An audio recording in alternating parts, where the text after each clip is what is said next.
out but a cement pond.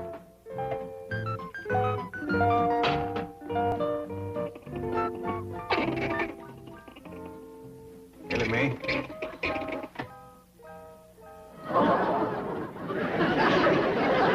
I'd like to strike up a bargain with you. What's that, Paul? If they won't eat in my kitchen, I won't eat in their tree. Well, it ain't their fault they're in here. They'd heap rather eating a tree. Then why ain't they? 'Cause Granny's making soap on it. These poor little critters couldn't hardly stand it. Yeah, Granny's lye soap of cooking does give off some right powerful fumes. Miss Jane says it's commencing to kill Miss Drysdale's hibiscus. What's a hibiscus? Some kind of a flower plant. Miss Drysdale's got a prize one that sits right next to her patio. Drysdale place does sit downwind of our pond, don't it? Yes, sir. I'll have to speak to Granny about cooking her soap someplace else. You know, I've seen them fumes bring a full-grown mule right down to her knees.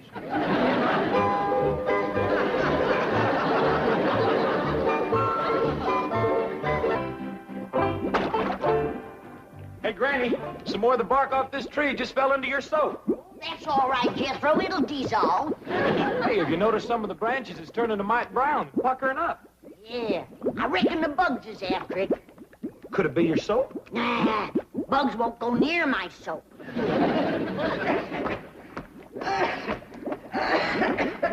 Oh, howdy, Miss Drysdale. What's the matter, honey? You got the sniffles? Oh, no, it's not that. Granny, could I speak to you over there? Why, sure, honey, and don't you cry. Whatever's troubling you, I'm here to help you.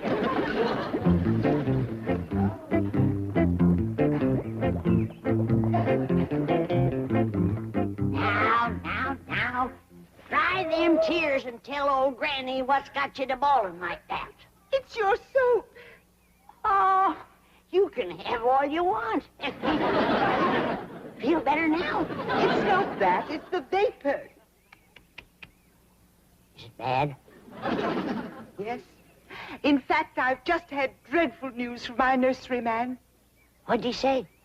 He said, unless you do something, he's going to have to take out my hibiscus. No!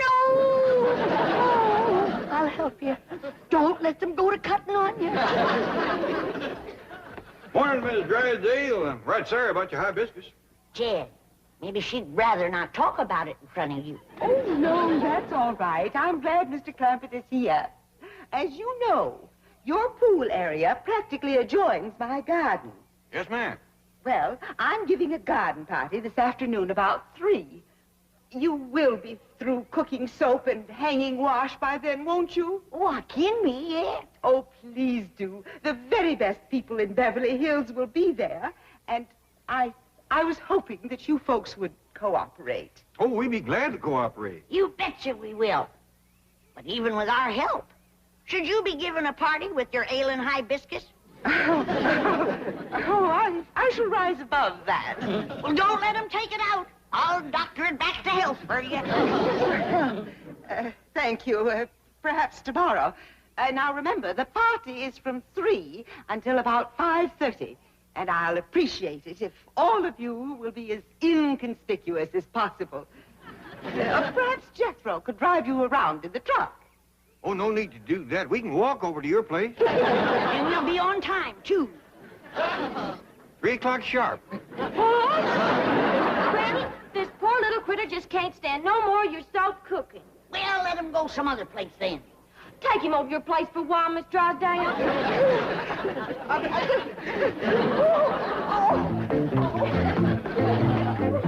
Oh, bye, Miss Drysdale. You want some hot soap to take home with you?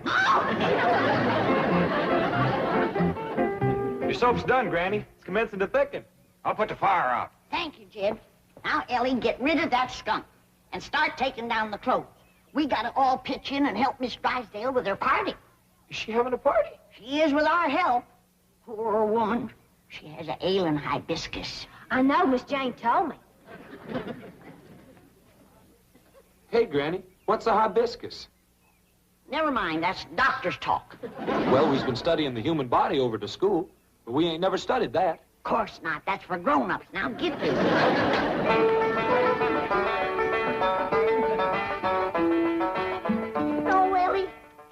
long time since I run into anyone with a ailing hibiscus. Yes? Yeah. A funny thing. Not everybody has them in the same place. Well, I reckon that's so. Yeah. Did Miss Jane happen to mention where Miss Drysdale's is? Yes, ma'am, Granny. She says it's right next to her patio. Yeah, that's where the generally is. A right awkward place to poultice, too.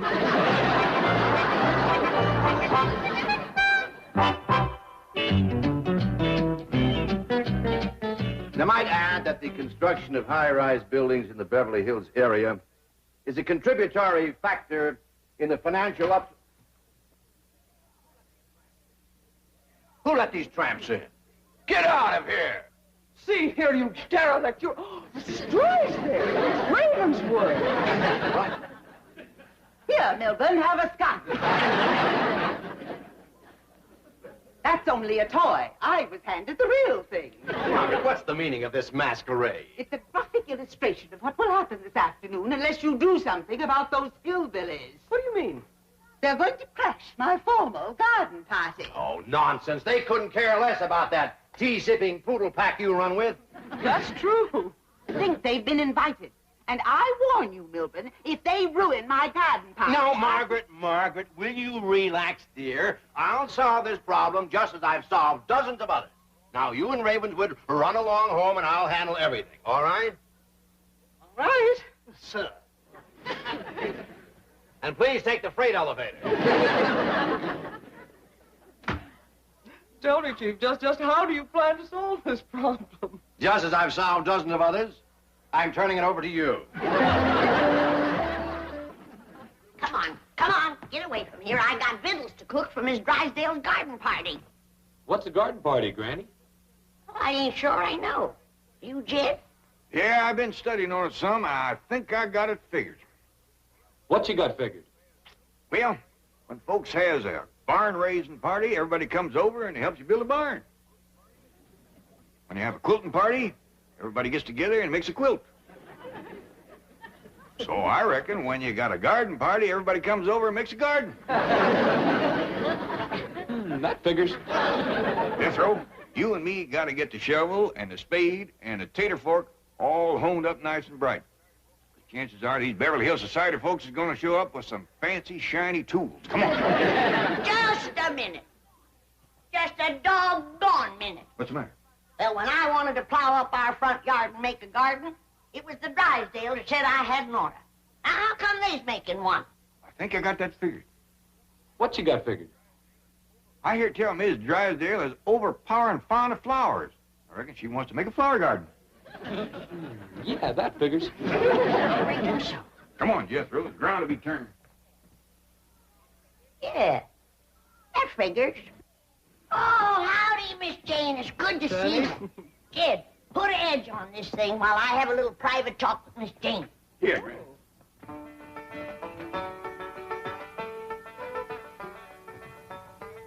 Now, what is it, Granny? I promised Miss Drysdale that I would do my best to doctor her hibiscus. Oh, that's wonderful of you. I know she's terribly worried about it. Yeah, the poor thing was crying the last time I seen her.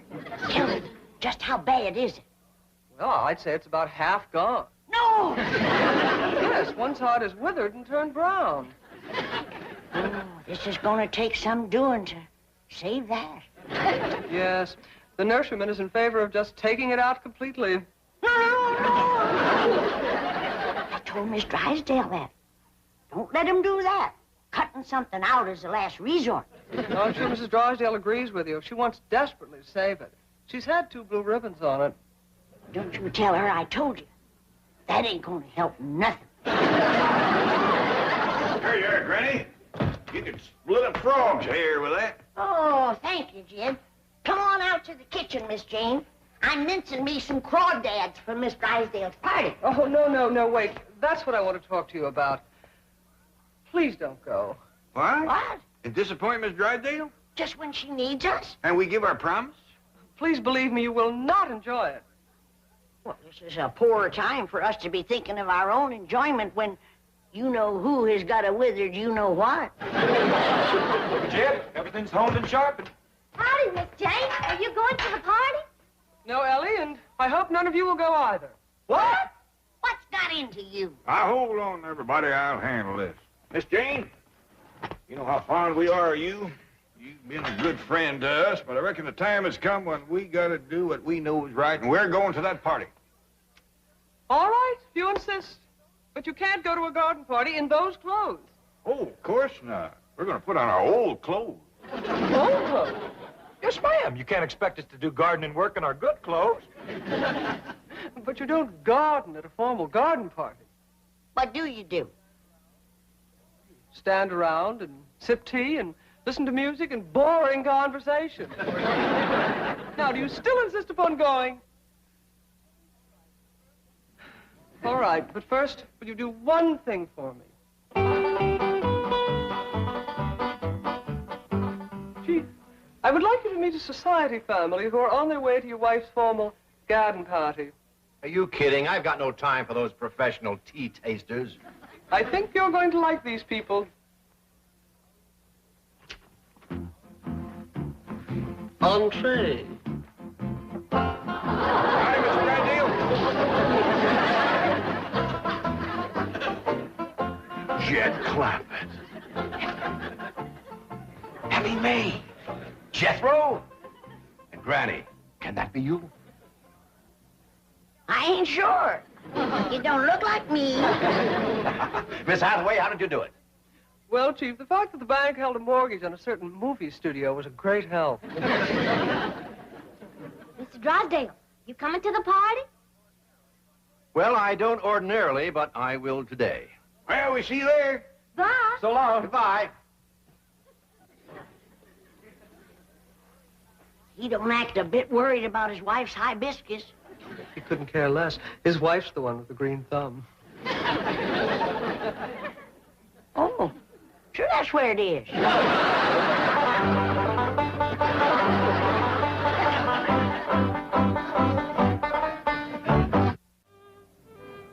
Oh, hello, Millicent. So glad you could come.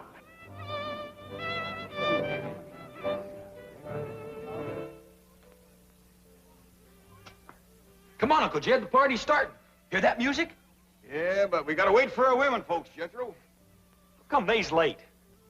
Women is always late, Jethro. How come? No man can answer that. Probably no women neither. There sure is a lot of pretty girls over there at the party. Can I sweet talk me one, Uncle Jed?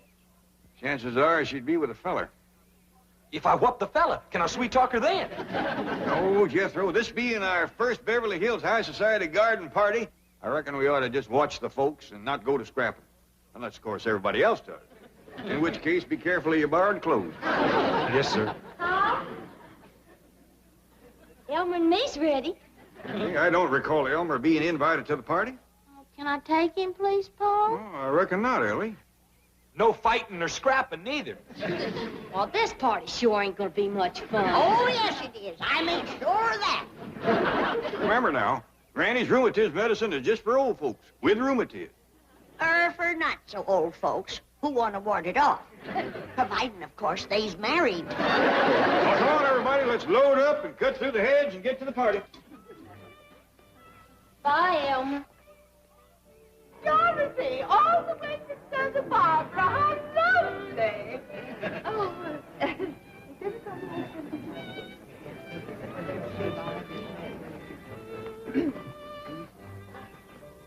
I beg your pardon, gentlemen. Have we met? I hope to kiss a pig we have.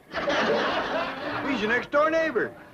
Our smelling salts. Like we got here in the nick of time. She's looking a little peaked. You leave everything to us, honey. All right, you young'uns, get them chitlins and that crawdad dip on the table over there. Crawdad dip. It's finger-licking good, ma'am, and so is these little hot possum sausages. Just a-swimming in hog renderings. Don't burn yourself. Anything tastes good after a few swigs of this. Really would help. Granny always brings a couple of jugs to barn raisins and quilting parties. I've seen a jug of this razor barn pretty near single-handed. And it gets credit for some right crazy quilts, too. You want me to put these on the table, Uncle Jed? Yeah, Jethro, but pass the word around. Nobody to touch it but married folks.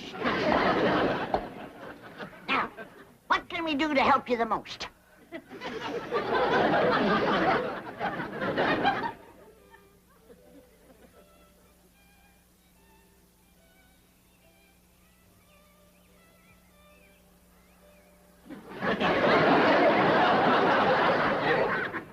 How soon did she say the overflow would commence to overflowing over here?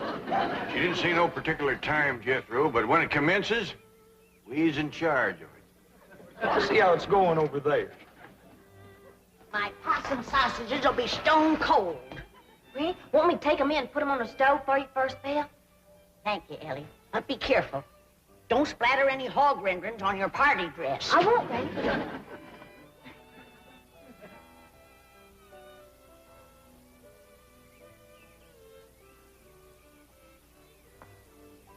I don't blame them young'uns for getting restless. I'm getting a mite squirmy myself.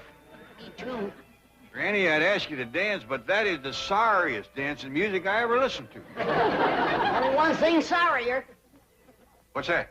It's stuff they call fruit punch. It don't have much body to it. Tastes like it was drawn off a barrel of rainwater that some apples dropped into it.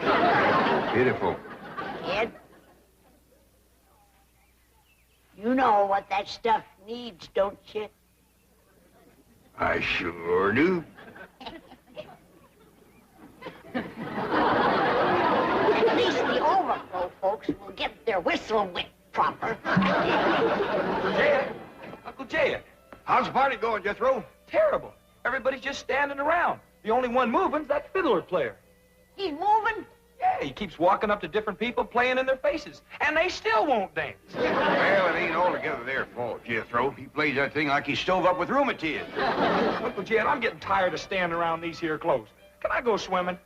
Yeah, I reckon so, Jethro. Granny and me take care of the overflow. Yeah! Judging from what showed up so far, that alligator in the pond can handle him. Alligator! Granny, that ain't no... Granny! Thought I seen that varmint this morning, but I wasn't sure. Granny! That ain't no real live alligator. It ain't now. I blowed a hole in him you could swim a catfish through.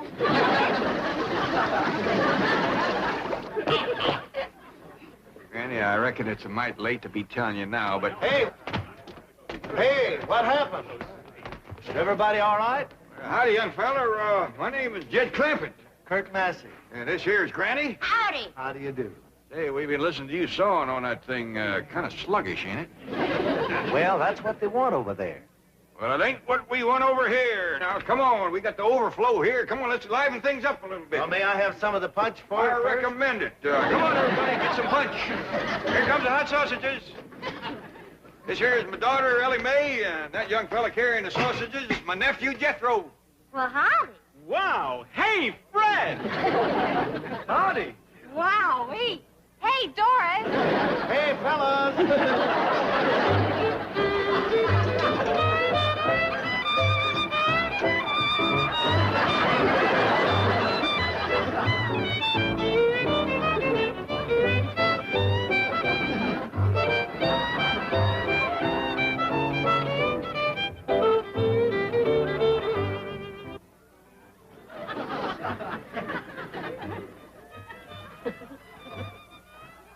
Ravenswood, did you find anyone in the house? No, madam. It's as deserted as the garden. Oh.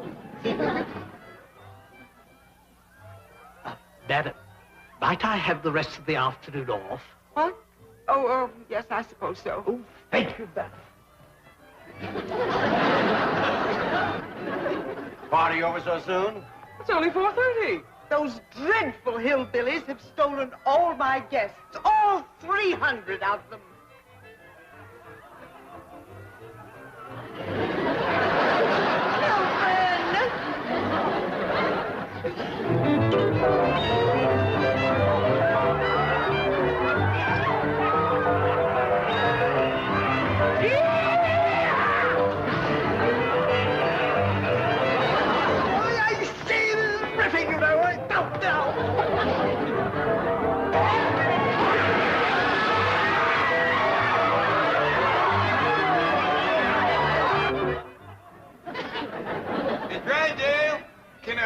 for a minute?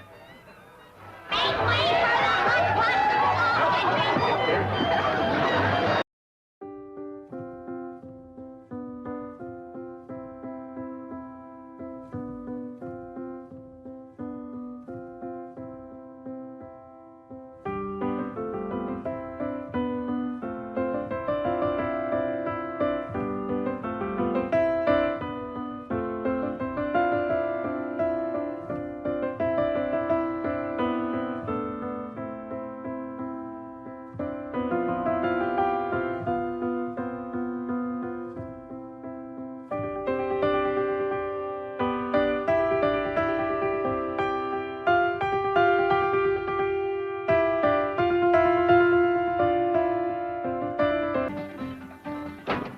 You wait here. I'll go and see Mr. Drysdale. Letter to Mrs. Radner Fenwick. In reply to yours of the 10th, seeking capital for your contemplated housing development. Mrs. Fenwick is seeking capital with her millions? Well, she's too smart a businesswoman to take the whole risk herself. Excuse me, someone to see you. I told you no interruptions. I told you no interruptions. Sorry, Mr. Clampett, no interruptions. Clampett! Well, come in, come in. Well, I don't want to be no bother. Oh, it's always a pleasure to see you, Mr. Clampett. Coffee for Mr. Clampett. Coffee for Mr. Clampett. You help. Well, now, don't make no fuss over me. Oh, it's my privilege to make a fuss over you, Mr. Clampett. I was going over your account just this morning. And do you realize that now you have almost $40 million in my bank? Well, I reckon that money of mine is getting to be a powerful nuisance to you. What? Well, I'm obliged you for storing it here, but it seems to me like I ought to be paying you rent or something. Oh, no. I'm delighted to do it. That's mighty kind of you. Now, I've come to ask you another favor. More money to store? No. I'd like you to get me one of them airplane tickets to go back home. Oh, my pleasure. Home? Oh, you mean just for a little visit? Oh, it's more than that. Why, what's the matter? Did someone offend you? Was it my wife? Has she been shooting off her big Boston bazoo again? Mr. Drysdale, it wasn't that at all. Everybody's been surpassing good to us. Ellie Mae is the reason I want to go back to the hills. Oh. Homesick, eh? Well, I tell you what. I'll have your cabin flown out here, log for log, and every tree and bush around it. And we'll put it in your backyard. Then we'll dig a creek, just like the one at home. And we'll stock the whole place with possum, raccoons, hound dogs, bobcats, and whatever Ellie wants. She could just run wild. But that's what I moved out here to get Ellie away from. I was hoping you folks would turn her into a lady. But I think she's getting worse. Coffee time! You're to blame for this. It was your responsibility to turn that wild girl into a lady, and you failed. What have you done now, you overdeveloped vixen? No, not her. I'm talking about Ellie Mae Clampett. Oh, But wait, she- Mr. Drysdale. Miss Jean done the best she knowed how. Well, as a matter of fact, it was her who got Ellie her first ball gown. That's true. By the way, I haven't seen that gown since. What happened to it? Oh, you sure was right. Oh, Huggins, you don't have to wear boys' clothes to have fun with boys. Hey, May, you promised me you wouldn't wrestle. I ain't been wrestling. And what have you been doing in your ball gown? Doing what I'm supposed to do, playing ball. Oh, I made 2 touchdowns and kicked 3 field goals. Granny gave that gown a good scrubbing with her lye soap and patched it, too. But it never looked quite the same after that. Mr. Clampett, we have failed you. And when I say we, I mean you. But she... Don't argue with me. What are you standing here for? There's work to be done. But I just... Don't argue with me. I feel like I'm causing a lot of trouble for folks that ain't to blame. Now, if you just get me that airplane ticket... No, Mr. Clampett. We'll work on Ellie Mae. We'll polish her. No, Ellie Mae don't take a polish real easy. We'll have to face it, gentlemen. Ellie Mae is a wildcat on wheels. Oh, you heard about this morning, did you? But what? Ellie being on wheels. Wheels? Granny and me was having a cup of coffee. And all of a sudden, we heard this roaring noise. If that's Jethro riding his fire-spitting bicycle again, I'm going to take a hickory stick to him. Thank you, Granny. Want to go for a ride? Sweet-smelling polecats. That was Ellie Mae.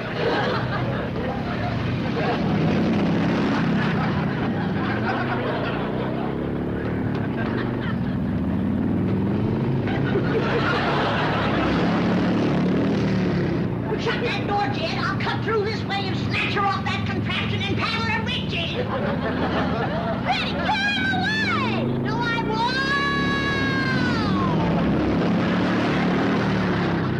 Hold on, Granny, I'm coming!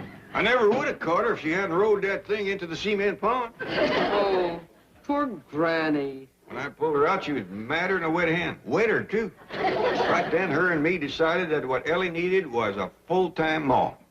You mean you're getting married?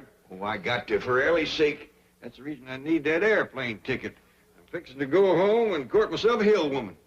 How about a Beverly Hill woman? Oh, these fine city women wouldn't look twice at a grizzled-up old mountain goat like me. What are you talking about? Mr. Clampett, you are one of the most eligible bachelors in this entire city. When word gets out that J.D. Clampett is seeking a bride, there will be women beating down your door. Might be a good test for him. It'd take a strong one to handle Ellie. That's the reason I think I'd best do my courting back home, and the quicker the better. No. Let me take care of everything. I guarantee I will find the woman right here in Beverly Hills. And today. Well, that's mighty nice of you. My pleasure. Thank you. Chief, I am as eager as you to find Mr. Clampett a mate locally. But should you have guaranteed to find him one today? I'm not worried. Beside me, stalwart and true as always, I have the finest secretary in the world. Thank you, Chief. A loyal and dedicated girl, to whom responsibility is a sacred word. A girl who will never fail me when duty calls. Thank you, Chief. You'll make Jed Clampett a fine wife. Me? I? You. But, Chief, I promised to Jethro. Oh? Who promised you? Me? I? Excuse me, Mr. Drysdale. Hey, what about her? Oh, she's too young for Mr. Clampett. I mean for Jethro. You're for Mr. Clampett. What is it, Janet? The guard downstairs just phoned to say that Mrs. Radnor Fenwick is on her way up to see you.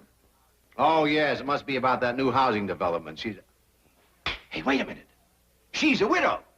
Chief, Mrs. Fenwick and Mr. Clampett have absolutely nothing in common. Are you kidding? They've got $100 million in common. And if I can get them together, I can have it all right here in my bank. I'm looking for the office of the president. Mr. Pyersdale or Skyrsdale or something. Welcome. Oh, you're Mr. Flysdale. At your service, madam.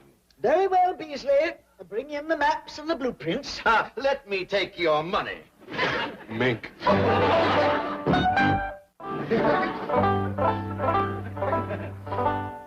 Howdy do, ma'am. My name is Jed Clampett, and Mr. Drysdale, my neighbor, said you're prime for a little courting. I brung the guitar, and if we can set in your porch swing out yonder, I'll take a crack at serenading you. Excuse me, ma'am. I ain't done no active serenading and courting in nigh on to 20 years.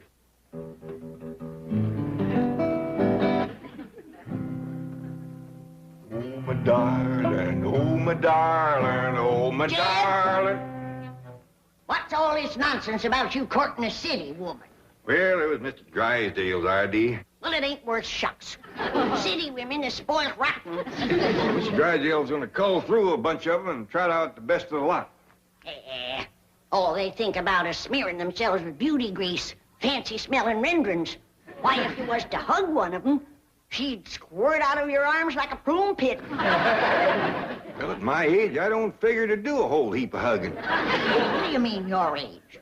Why, you're a fine figure of a man. A heap too good for these Beverly Hills society women. Jed Clampett speaking. Oh, howdy, Mr. Drysdale.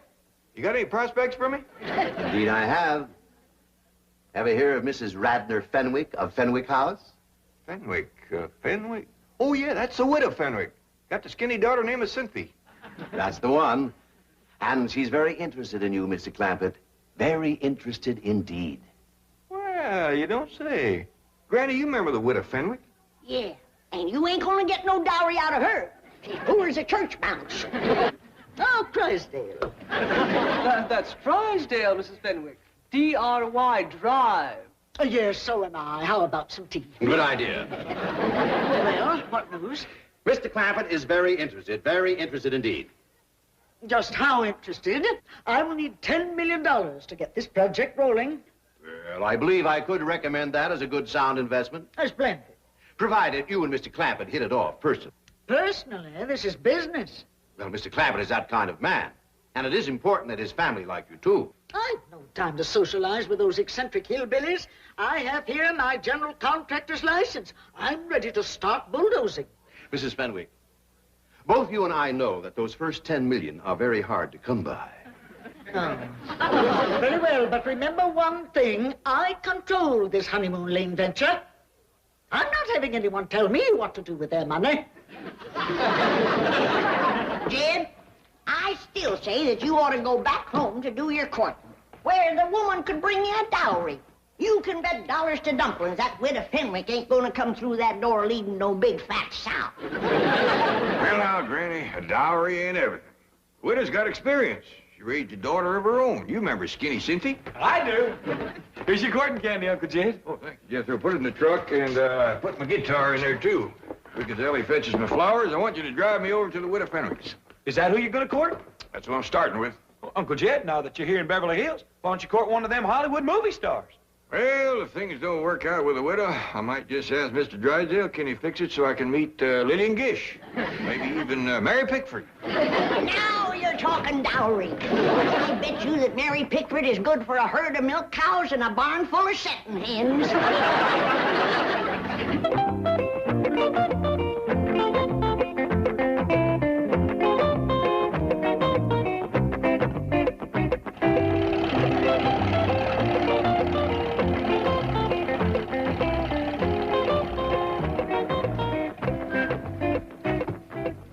Appears like they still living in this little house.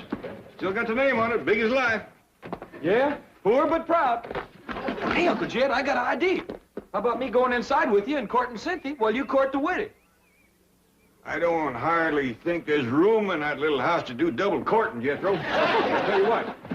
You come in and say howdy, and then take Cynthia for a walk, leaving the widow and me alone.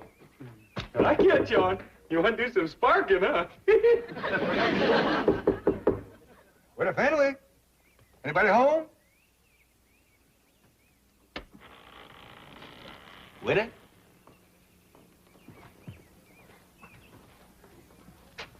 Don't appear to be nobody home. Well, hot and diggity dog. Now you and me can eat the candy. Get out of there. Come on, let's go.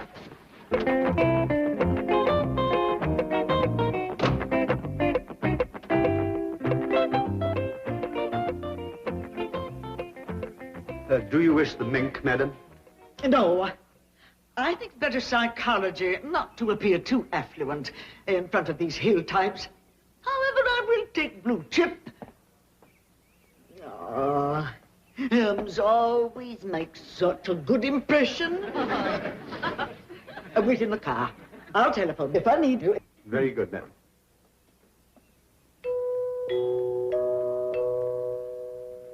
My dingies is coming out of the ceiling and the walls and every place.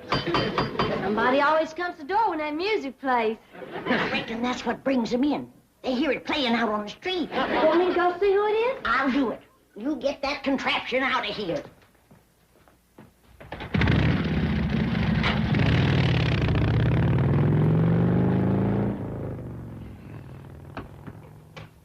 Well, Widow Fenwick, come in. How do you do?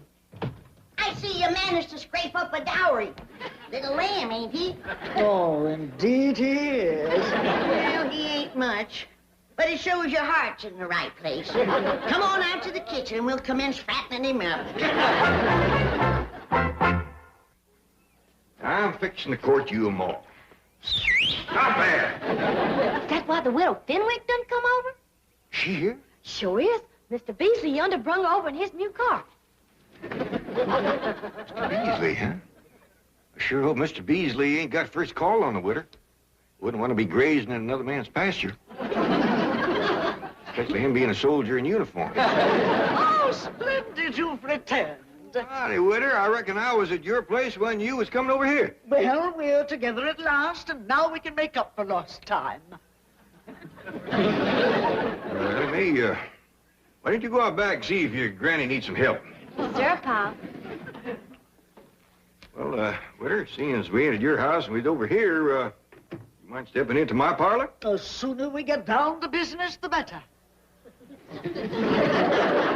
Sure don't beat around the bush, man. Mr. Clampett, may I ask you a question? Yes, ma'am? Your banker tells me you're worth $40 million. Well, that's what I hear, give or take a few million. Why do you drive around in that truck and dress as you do and eat grits and hog jowls?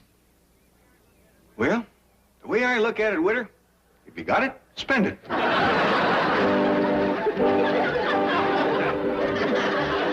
All right. Thank you. Well, Mrs. Fenwick crossed me up, went over to see Jed Clampett. I wanted to prepare him before she got there.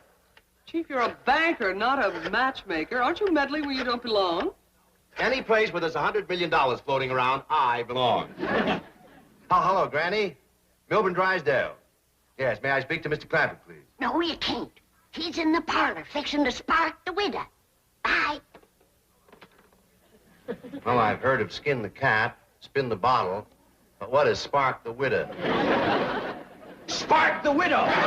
You see, it's already working. Now, who says I'm not a matchmaker, eh? Come on, let's get over there and help. I smell money.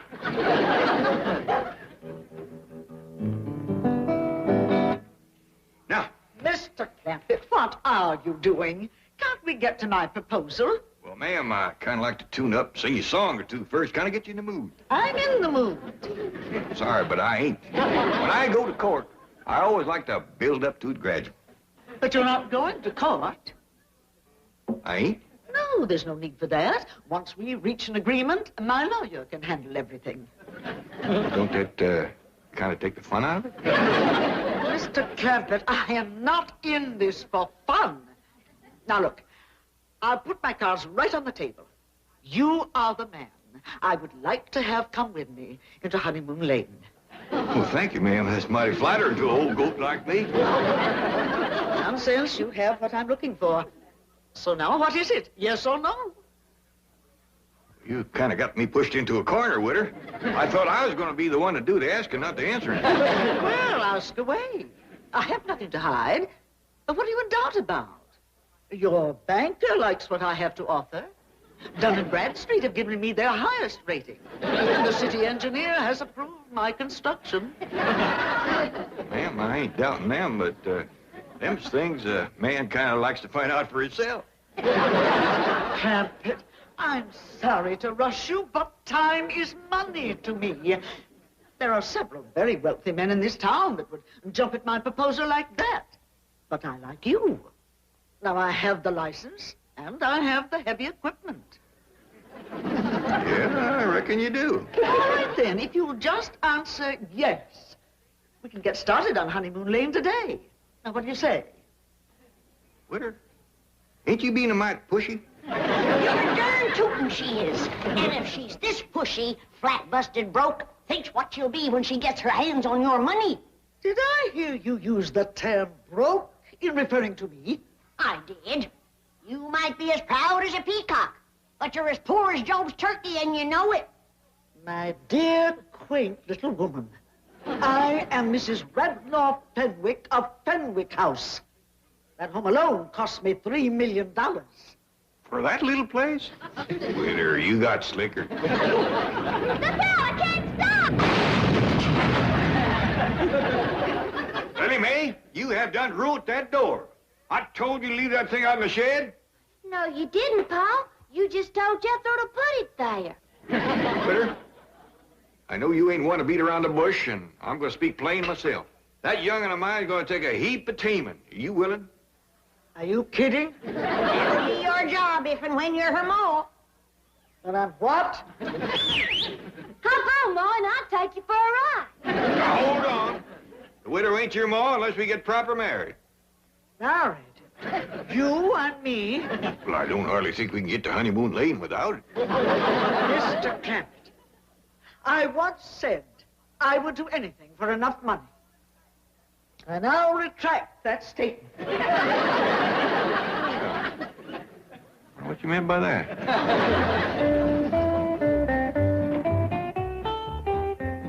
Mrs. Fenwick is still here. That's a good sign. She and Jed must be hitting it off. Ah! Mrs. Fenn. Out of my way, dry pail. Did something go wrong? That hillbilly untouchable wants to marry me. Me! You can't blame him, Mrs. Fenwick. You're a ravishingly beautiful, devastatingly seductive woman. You are intoxicated. Just a minute, Widow Fenwick. Oh, my darling, I almost left you come to my arms. I'm sorry, Widow. I just don't think we'd hit it off. Here's your dowry back. Widow Fenwick, sometimes the happiness we're looking for is right in our own backyard. Now you take Mr. Beasley there. Oh, thank you, I shall. Quickly, Beasley, take me home. Oh, it's just all so confusing. Kind of a skimpy dowry, but don't set too much store by that. How long you been in the service? 15 years, sir. That long, huh? Well, maybe now with a good woman behind you, you'll soon have some stripes on them sleeves. World of happiness to the both of you.